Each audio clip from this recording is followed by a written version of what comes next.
Sales and customer success teams aren't usually seen as enemies. But when you ask seasoned reps from both departments to spill the tea, you might hear grievances that sound like maybe they could use some better alignment.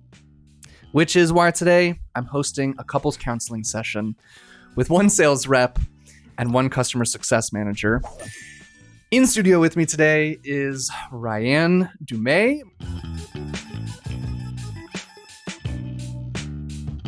Am I saying your last name right? It's actually Doumet, but Doumet. we can go French a little bit. It's fine. It's so French. I was like, I'm just going to go all French. And plus, you're getting married soon. I don't know if you're changing your name. I'm going to keep going. Ryanne manages the commercial customer success team here at PandaDoc. We love you. Welcome to the show, Ryanne. I am so excited to be here, so thank you for having me. And also with me, making his glorious return, is my former co-host, one of my best friends in the world, Patrick Downs.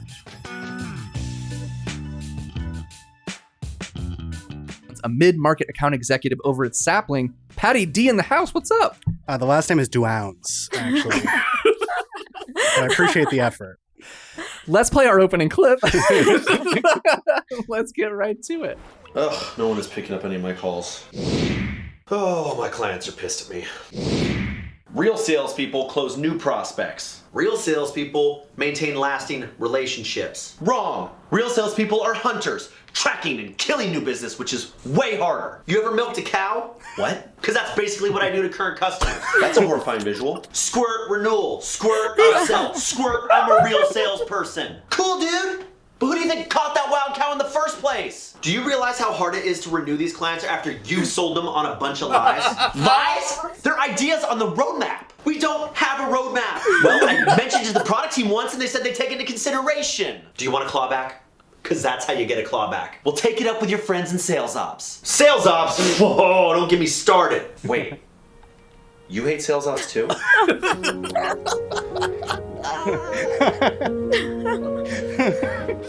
That's one of my favorite corporate videos. It doesn't matter how many times I see it, I still tear and Oh, laugh. shout out to Ross. This is one of your greatest, in my opinion. What's the lesson here, team? Does everyone just hate sales ops? Everyone needs a common enemy, I feel like. Yeah, I will second that. Whether it's sales ops or a different department, you know. My enemy's enemy is my friend? Is that the saying? All right. I don't know. But let's jump into our first exercise in a segment I'm calling Opening the Doors of Communication Between Sales and CS.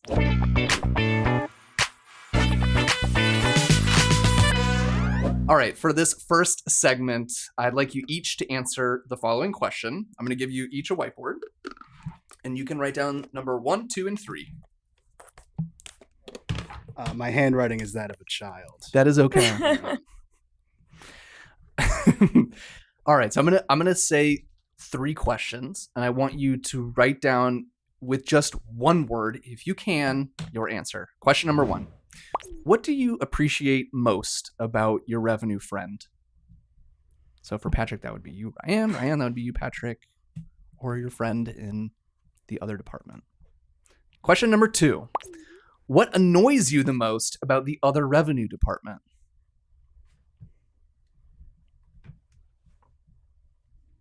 Question number 3.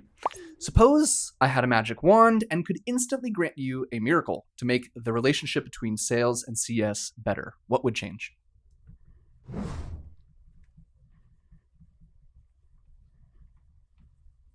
All right, let's start with you, Ryanne. What do you appreciate most about your revenue friend? I put customers. Elaborate. Well, I think it's pretty obvious. If we didn't have customers, we'd have no one to help adopt and expand, so we would not exist as a department. Okay. So you appreciate that he is a hunter. Yes. Gotcha. And then Patrick, what about you? What'd you put? I've never hunted. I can't even chase the slowest animal. So that's not my thing. But I put detail because I don't have any attention to it. And I feel like customer success does. Sometimes they keep me in order and it's really helpful. You're welcome. No, Yeah. I wasn't That's really thanking sweet. you specifically. We're making progress here. Patrick. Progress. Question number 2, Ryan, going back to you. What annoys you the most about the other revenue department? Clawbacks. Okay, I heard that. I don't know what that is. What do you mean you don't know what that is? Is that when they claw back and they don't want to be a customer anymore? So it's Churn? it's basically this window in time after a sale happens where CS discovers this is not a good fit customer for like any reason under the sun due to a bad sales experience. And then the customer's like, I don't want to be a customer anymore and I want my money back. And then you have to go through this entire process with sales to validate quite a few things to see what you can do for the customer. It's a terrible customer experience and a terrible internal experience too. Don't react to that. I just need your Why? Look, I'm just gonna sit here and take it. that's what this is. It's a counseling session. You got to just listen. I am so passionate about this that when PandaDoc didn't know how to handle clawbacks, I created an entire escalation process for CS so we could streamline how to handle these scenarios. That's how much I don't like them. So Wow. Okay. What annoys you most about the other revenue I'm department? gonna try and not be antagonistic. I put detail again.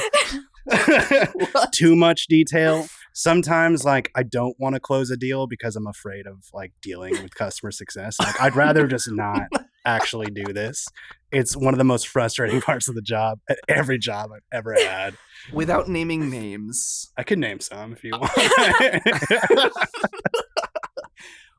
Do you have like an example of maybe of like what set that precedent for you? Of like, was there a situation where just CS, like, what did they say or do? Are they just so like, what do you mean by annoying? Like everything you do is underneath a microscope. Like, cause you spend sometimes 10 hours, with clients, and like a lot of times they'll take the side of the client, and like I've gone through recordings and been like, no, I never said that. And like, I have to spend like 3 hours proving that something that they said I said wasn't actually said, and like send the recordings over. I see what's going on here. It's Yeah. like when you have a toddler in preschool Yeah. and they do something naughty at school. The teacher Yes. comes in, the parents come in, and the teacher's like, your kid did something naughty. My kid would never do that. But the thing is, the We're at a CS as stalemate the here. parent would be like, my kid would totally do that. I hate my kid. I wasn't thinking, Let me message my kid and tell them how bad they I did was their thinking the job. customer was the kid, not the sales rep, but I like your version better. Let's go to the last question. Question number 3. Suppose I had a magic wand and could instantly grant you a miracle to make the relationship better. What would change? I don't know if you've heard of this one word, good fit customer. Okay, it's 3 words. It's good fit customer. You tried to mash it together on your Yeah, whiteboard. I was trying to think of one word for that, and there isn't one, but Okay. someone tell me if there is. I think it's self-explanatory. If we always had good fit customers, we wouldn't have clawbacks. Can I respond to that? You can. Go ahead.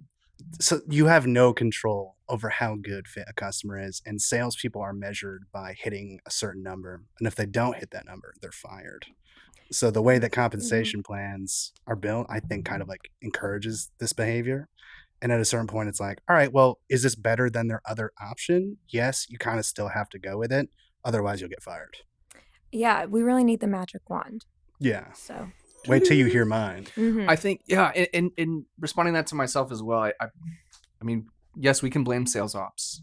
But Somehow it's their fault. But I don't know also, how. it is a cultural thing, right? We had an episode on where we sat down with Megan Bowen from Refine Labs. Customer experience. It's Megan Bowen. Give it up in the Yes. house. Yes. Welcome to NPR. Happy to be here. Thank you for having me. And she was talking about how if we just injected better good fit customer, like some sort of just like cultural norm of like, it's okay to like, how am I trying to phrase this? Do you remember this conversation with her? Not at all. You're like, I blacked it all out. I was like, who? No, I know. who She, Megan is. if she listens to this episode, she'll be like, you're totally making this up. I never said that. But I remember her just being like, instituting within the company less of a pressure on salespeople that they will be fired if they don't hit quota, like more leniency, and in doing so also asking them to find better fit customers. Yeah. In shifting the way in which the sales organization is measured. And that's not fucking easy to do in sales that's been around for a long time. Something that Sapling does is they give you a commission boost if their customer's ICP. if they're like a really good fit. That's for the really cool. business. Yeah, that is cool. So I can close less customers, but make the same amount of money because of the boost. Okay. So that's something that actually has helped quite a bit. Okay. That's and a cool tactic. Yeah. Yeah. we get into it a little bit later, and we can jump into it in a few seconds here. But I have to answer the question as well. you do still have to answer the question. What would change if you had a magic wand? What I wrote down was disappear. Wait, who Oh, does? I'm who's assuming Ryan would antagonistic here? disappear. Who's antagonistic Me. here? Be nice, Patrick. Jeez, Ryan's never gonna want to come back. I know. I don't really mean it, but You're like, but I do. I would say for real, I would like them to have to switch jobs for like 3 months and do each other's jobs. I would love and I think that. there would be a lot more insight and collaboration when Empathy. you're Yeah, like, oh, wow. I was this just going to is- say there's a lack of empathy, I think, sometimes between sales and CS, just for lack of true understanding of what the other department does, right? Because at PandaDoc, we have a department between the two, onboarding. So sometimes CS and sales don't get to collaborate as much. And I do think empathy is missing there sometimes. Fair. So I kind of like that. Disappear, but in other words, maybe just switch roles for a little bit. I just thought it was funny. Yeah, switching roles would be ideal. It was funny. I hope. Thank you. I appreciate it. All right, let's move into our second segment of the show. How do we align inside the revenue organization?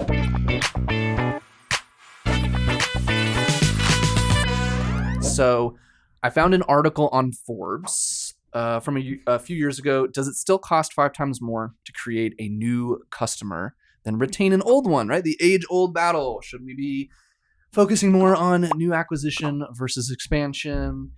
Here's an excerpt I really liked from this article, which was Wharton marketing professor Peter Fader told me recently in an email interview, here's my take on that old belief. Who cares? Decisions about customer acquisition, retention, and development shouldn't be driven by cost considerations. They should be based on future value. I have a question for the person that wrote that. Okay. And it's really to you. Like, I what do didn't you write it, think they mean? Right? What does future value mean? The longevity of the company, Okay. the ability to keep customers, the ability to keep the company alive and sustainable in Doesn't the future. that take money? Yes. Isn't that what this is about? I'm a little confused because I feel like future value and like cost of acquisition are similar because the reason you care about cost of acquisition is because of the return you get. And with a bigger return, you have more money, which would drive future value for the business. If the idea that it's 5 times more to get new business were true than to retain an old one, then you would be out of a job and we would just have CSMs maintaining current customers. There's also data that shows that deals that are sourced from PLG, so like from the website, tend to not expand to the same value that a sales assisted contact would because they have contact with the company already have a relationship with them. We're probably sold the right product, get an idea of how it works, and then actually get into it and use it and adopt it. Unless they claw back. Unless they call it, which does happen. Which does happen, I will say. But what I'm saying is like you need both, otherwise that 5x number wouldn't exist. And then like every new account you bring on, you're building that amazing like expansion model, but without the person bringing on the accounts. I those think don't that's exist anyway. what he means by who cares. Both Yeah. are important. I think that's he's like, who cares about this like age-old argument? They're both important. They both matter. We need to focus on both. I will say though, a salesperson could be the CSM for the account and grow it at a similar rate. We'd talk about that in a minute. I know. But I just want to get Spoilers. ahead of it. Spoilers. But Can I let Ryan get in here? I say Ryanne is one of the exceptions here, but I feel like a lot of CSMs are not sales minded. So if you ask the CSM to Yeah. be the hunter and to grow the accounts, they wouldn't be able to. So I'm just saying. Yeah, I think it's a very specific skill set that you have a very hard time finding in CS. And that's a big reason why we had to build out a whole account management department because we were trying to have people do both. And it's really hard to find people that know how to do both. So, yeah. Okay, so a question for you, Patrick. What's your response when business leaders say the organization needs to focus more of its resources on retention and expansion because of lifetime customer value being more important? Kind of what we talked about. Have fun. Do you mind elaborating? Well, I mean, that doesn't really have anything to do with me. And I feel like as a salesperson, you can sell anything, right? Like I'm not worried ever about my job because I know that I have very transferable skills and that there's 1,000 places that if they say, we're going to focus on this, I'd be like, great, I'm going to go somewhere else. Like if you're not going to support us, then it's very easy to find another job that will. Fair enough. And Ryan, do you feel like an organization that's more interested in new customer acquisition as opposed to the metrics that you're focused on, like retention and expansion? Oh, do you just feel like organizations in general? I get the sense. Mm-hmm. I don't have a lot of experience working at multiple different SaaS companies, but I've worked at 2, and I get the sense that there's just sexiness behind new sale. Like everybody's like, yeah, Could you do that again with your shoulders? let's throw some money. Like in marketing, we as a marketing department neglect you guys, in my opinion. Yeah, I think it's super understandable that a lot of organizations still look at sales first as like king, right? And it makes sense for some reasons. Like I said before, if you don't have a sales department, why would you have a CS department? You need customers, right? And it's also interesting because CS is relatively new. Like the concept of CS, departments of CS are like a few decades old, right? Sales has been around for forever. So they've had so much time to show their value. No one questions the value of sales. CS is still breaking into a lot of industries and a lot of organizations, and not everyone's bought into it. I think PandaDoc's unique with how much focus we put on CS, but it's not the norm. Yeah. So I do think it's normal that everyone still feels like, oh, new acquisitions, like it's sexy. Yeah. Right? Thanks. I don't know if I quite pulled it off like you did, but I think the other key here that tells that is if you look at salaries in sales versus CS, they're heavily stacked on the sales side. I mean, that tells you right there. That's where businesses see more value. They're paying their employees more. So easy to track too. I feel like it's really easy to say we should pay the salesperson this amount because they can see how much money they directly brought to the business. While CS is definitely impactful, but you can't measure it. I feel like the same way. Yeah, it's something we talk about a lot. CS is really, really hard to measure when you're talking about adoption. If you were to combine like the account management team, so like upsell, expansion, with what CS does, which at some organizations they are combined, those metrics, expansion, upsell, are easy to track, right? But then when you start getting into like, what's their usage and how well have they adopted, those become muddier to track. Yeah. So it is also, to your point, Patrick, it's harder to put that on paper. Yeah. Are you tracked by net retention? Yeah, we are. We are. So in CS, we do net retention, and then we also are tied to the expansion target of the AM team. Yeah. So what is net retention for the audience? For the audience, net retention for the audience, it basically looks at if you're in customer success and you have your existing clients and you look at the net recurring revenue within that base, so the dollars that are already spent from your customers, retaining those existing dollars. Anything additional that they give you is looked at initially as expansion. So hopefully that explains it well for folks. I'm loving this. I feel like my wheels are spinning with all these buzzwords. Spinning to? Too much jargon. Where's the train Bust out the going? dictionary. Too much core. Sponsored by Core. Not sponsored by Core. You got that? But a question for both of you. What have you seen orgs do that better aligns the two teams?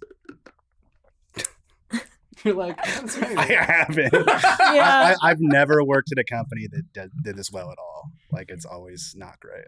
Yeah, I think about it because, so again, and this is PandaDoc's experience and similar in other orgs, but technically the account management team is post-sale, but it falls under the sales umbrella, right?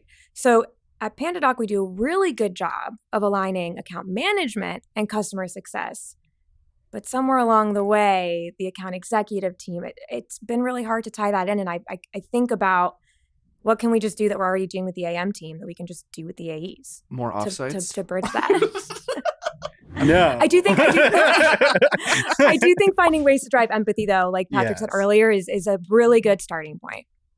The other things I wrote down here as suggestions were complaining about RevOps together, more combined team meetings. Like, for example, I sat in on a all hands for the CX department, which includes CSMs, onboarding, trainers. So, enablement, solutions architects. Oh my God.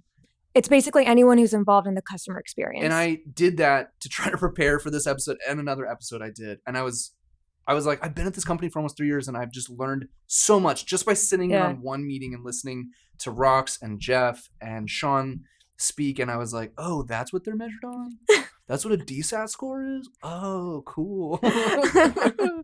All right, so let's play a clip from a keynote presentation back in 2019 at SaaStr. Teresa O'Neill, who was at Showpad, she's the CMO. She suggested one idea that could align the teams, and I wanted to get your feedback on it. Leads are nice. I had a colleague who said you can't buy a beer with an MQL, right? In the end, it's about deals and revenue. For SaaS, right, go a step further and say you want to look at net revenue, net bookings. So not just new logo acquisitions, but what are your upsell and cross-sell targets? How do you look at churn? Because it changes behavior. Think about for your It cuts out here, but she so says that they're responsible AEs. not only for new bookings, but for the net for that account. If they're responsible for churn, because if they say they're, I'm going to use, not again the math thing, say they're responsible for 100,000 euros. If they churn 30, that means they have to go sell 130.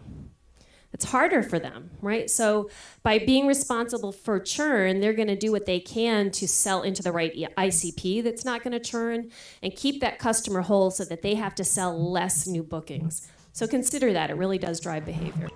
That was an interesting idea. Again, I was just exploring like options. I don't know. This is one of the things that I was like, I hadn't heard anybody come up with that idea. I've never heard about it, talked about it at our company. Maybe it has been. Maybe it has been at Sapling.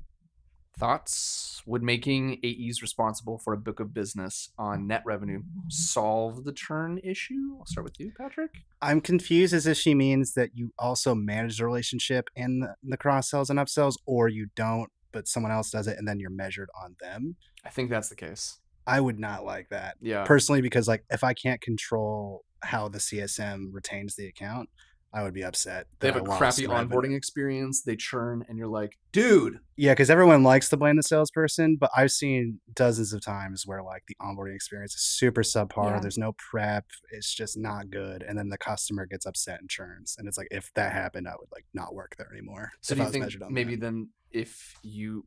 So is the salesperson now also the onboarding person and the CSM and the AM all built in one? I have friends that do that and they like it. Like, wow.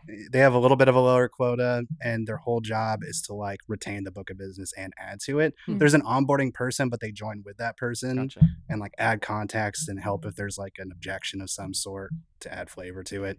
I think in general, AE should join kickoff calls too, because sometimes there's like misalignments or misunderstandings during that first call. Yeah. And it would be nice to be able to like respond to those. Yeah, and I think something we do at PandaDoc is for higher value deals, we do bring in CSMs during the sales cycle. So that actually is an alignment point, right? To make sure that what the AE is saying we can deliver, like the CSM also is an agreement that we can deliver. And they're there to tell the client, not only can we deliver it, I'm here to make sure that you get it. So now you know you have a full team behind you here, right? But I think that clip is interesting. And I'd be curious to hear from companies that have done it and seen success with it, because I think it's a very specific use case to do that. I actually, at least for where PandaDoc's at, I do not love the idea, especially when you're dealing with more like SMB companies. If sales is now responsible for churn, like what happens to swim lanes? Like if everyone's responsible, no one's responsible. And I think to Patrick's point, like, yes, sales sometimes is responsible for a bad deal, but not always. And what if a customer was sold a year ago and they were a good fit and the product worked for them, and then 1 year later their use case changes? That's not on the sales rep to take churn. Sometimes it's not even on CS to take churn. We take it because we own that number, but sometimes it's like it could be a product thing. Mm-hmm. So I think I see it being really demoralizing for sales. I think there needs to be other ways to drive alignment. And I actually really liked Patrick's idea of doing that with bonuses on ICP. I think there's better ways to drive that alignment than like starting to mix up job responsibilities, essentially. I like it. And also for the note, she's a CMO. So what does she know? She's in marketing. Just kidding. But I'd say in general, positive reinforcement is always a better idea. Like aligning compensation and goals is much better than like, I'm going to ding you for this thing. And that's demoralizing in general for everybody. Good call. All right. We're going to wrap it up in the last segment. You guys can erase your boards. We're going to go back to them here. This is going to be called the red flag, green flag. And I'm going to pretend to be a chief revenue officer for a SaaS company. I will make various statements about sales and CS. Most of them are probably pretty bad. Some of them, I don't know. Anyway, it's just for fun. And again, we don't want to hurt anyone's feelings. But I didn't know that was the goal. Sorry. You're always out to hurt people's feelings, Patrick. Patrick's like, I wouldn't have come on had I known. It's all in good fun. All right. CRO statement number 1. We missed our MQL goal. So we're gonna have marketing reassess our sales and CSM cadences to tighten up our messaging. All right, let's see what you guys put. I do wish you actually had red and green flags, but not to be picky. I should get the red like and green referees. wigs I was using earlier. All right, let's go with you, Ryan. What'd you put? Yeah, that's a huge red flag. I mean, I come from a marketing background, and I just cringed. For those listening, I hope you know what an MQL is, but the key trigger there is the letter M, marketing qualified lead. You should not turn to sales and CS to fix a marketing problem first. You can turn to them to figure out what in marketing could be going wrong. There's so many things, like, are you not doing the right paid? Are you not inhabiting the spaces where your customers actually live? Do you maybe not understand who your customers are? Okay, sales and CS can help you with that, but marketing first. I love your answer. I feel so strongly about it. What do sales cadences have to do with MQLs? I would be like, what? Because like driving an MQL is typically from like either inbound marketing via like an ad or SEO, or it would be from like a webinar or an ebook. So if somebody tried to touch my cadences because they didn't hit their goal and like it's completely unrelated, I would walk out of the room and maybe never come back. Fair. I think I plugged a lot of buzzwords into that one. I'm feeling buzzy. I think you found the hole in that logic.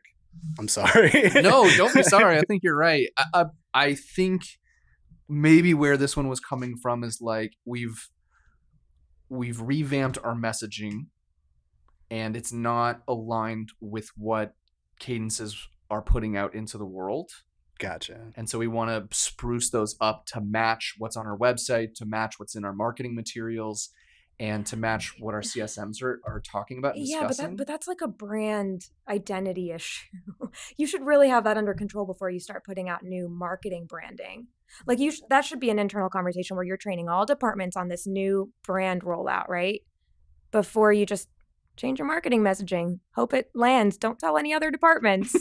I like doing that. What are you talking about? Well, let me go into Sales Loft and delete all your cadences. All right, one more sec. Okay, go ahead. If marketing says they're gonna like change your cadences, like run so far away from that company. Like if marketing controls sales messaging, you do not want to work there, because like messaging that works in like email marketing does not work in one-to-one cold email at all. And it needs to be completely different. And same for CS too. You know, whenever we do partner with marketing, like CS really reads those emails and we change it if we feel like that does need to be an automated cadence coming from a CSM, but marketing's handling it. We really want to make sure it sounds like it's coming from CS so that customers don't start to tune out actual CS or sales emails from someone that they really need to hear from, thinking that it's all just marketing. No, good point. I think maybe what the CRO was trying to get at, if there were a real CRO, was if you were to ask 3 different departments what is our brand message, and you get 3 different answers, that's a problem. Maybe that's what they're trying to solve for. Okay, I can get as long behind as that. it's not That like is 3 hot tips to blah blah blah. Hey, that's my I'm favorite fine. subject line. CRO statement number 2. CSM expansion goals will be stretched because of how well we're doing post-pandemic. You're such a troll. Sorry, CSMs. All right, Ryan, you put yellow. I put yellow. Okay. Because I think we have to unpack that question a bit more. Because if you are hitting company targets, it makes sense for all department targets typically to increase.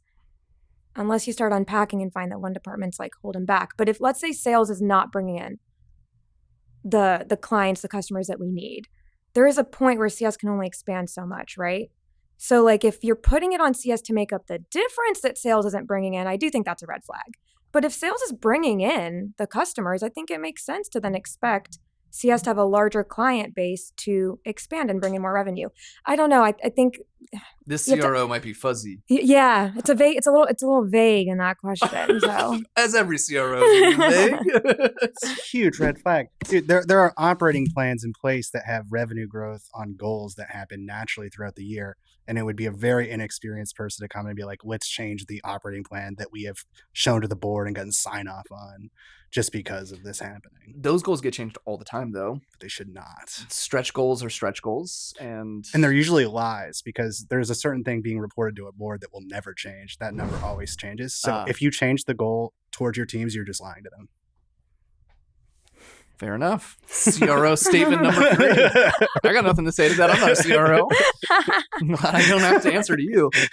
CRO statement number 3, to better align our revenue organization, we're going to schedule weekly all hands meetings for both sales and CS to attend. Green flag, red flag.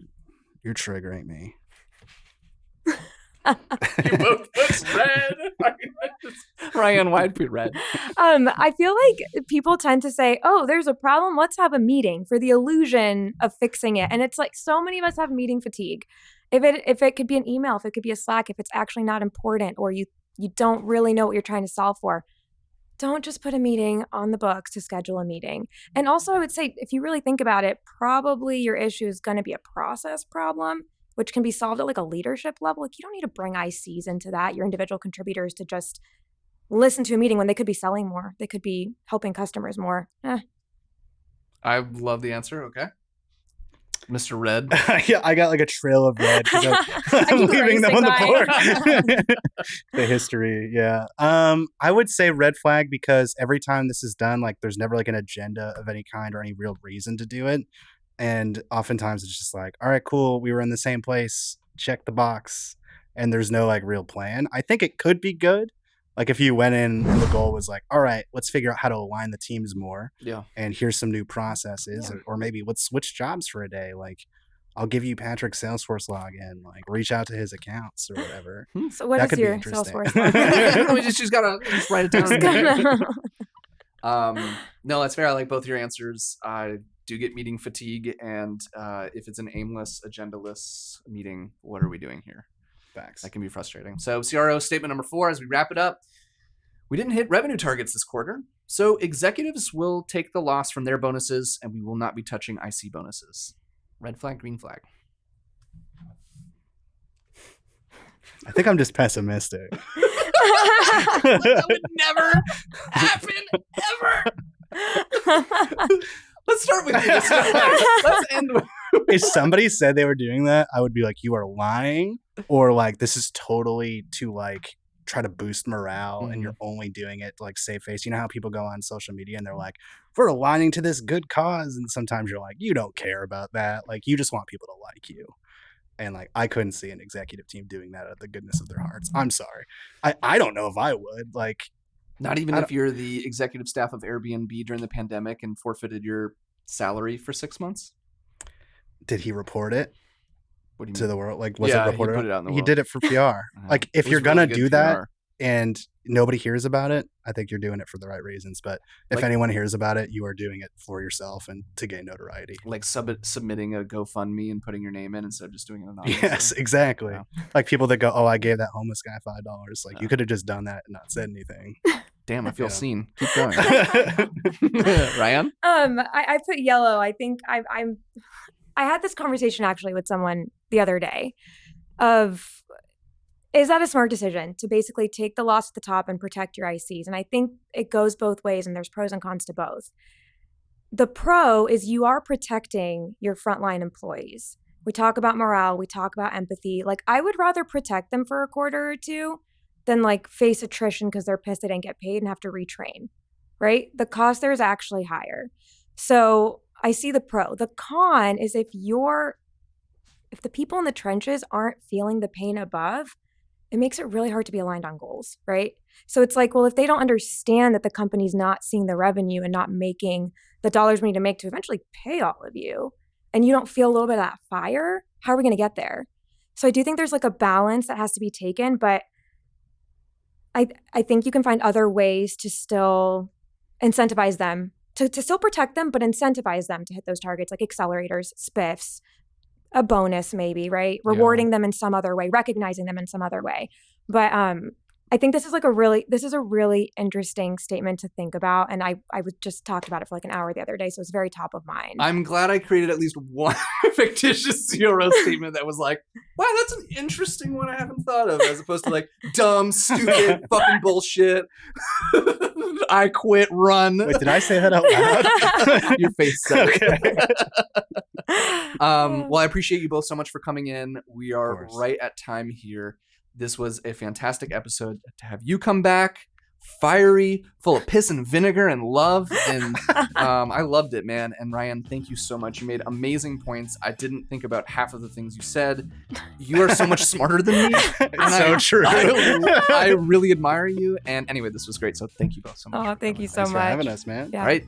Hope you all enjoyed, and we will be back soon with another episode. Thanks for listening to the Customer Engagement Lab, brought to you by PandaDoc. If you liked what you heard, please subscribe to our YouTube channel or connect with us on LinkedIn. We love to hear from you and what you think of the show.